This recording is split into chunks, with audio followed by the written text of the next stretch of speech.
AFC Asian cup বাছাই পর্বের ম্যাচে আগামী 9 অক্টোবর বাংলাদেশ সময় রাত 8টায় ঢাকার ন্যাশনাল স্টেডিয়ামে মুখোমুখি হবে হংকং এবং বাংলাদেশ।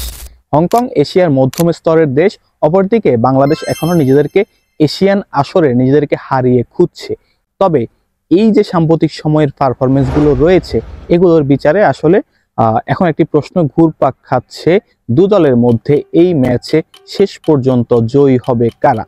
হংকং এশিয়ার মধ্যম স্তরের দেশ এবং তারা সর্বশেষ 2023-24 সালে অনুষ্ঠিত এশিয়ান কাপে অংশগ্রহণ করেছিল এবং তারা দিনে দিনে উন্নতি করছে।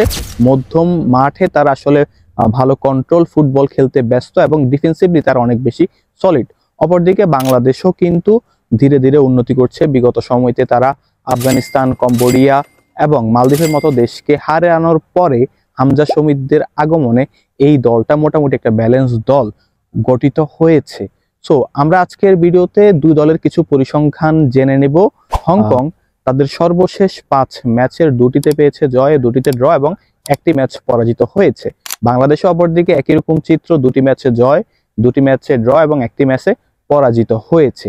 এই যে পরিসংখ্যান দু দলের অনেকটাই সেম, কিন্তু মাঠের ফুটবলে পরিসংখ্যান আসলে কোনো পার্থক্য গড়ে দিতে পারে না। সঠিক কৌশল এবং সঠিক সময়ের গোলেই মাঠের ফুটবলে পার্থক্যটা গড়ে ওঠে। এখন কথা হচ্ছে, তাহলে দু দলের মাঝে জয় পাওয়ার সম্ভাবনা আসলে বেশি কার? এখানে আসলে দেখুন হংকং কি ধরনের ফুটবল খেলে। হংকং তারা মধ্যম মাঠ ছেড়ে তারা আসলে ডিফেন্সিভলি বেশি খেলে এবং বল কন্ট্রোলে নিয়ে খেলতে তারা বেশি স্বাচ্ছন্দ্য বোধ করে। এই জায়গাতে বাংলাদেশ যদি মধ্যম মাঠের কন্ট্রোল নিয়ে বাংলাদেশের যেই আক্রমণ ভাগে তারুণ্যতা রয়েছে, গতি রয়েছে, সেটাকে কাজে লাগিয়ে কাউন্টার অ্যাটাক করতে পারে, তবে এই ক্ষেত্রে বাংলাদেশের সম্ভাবনা কিছুটা এগিয়ে থাকবে।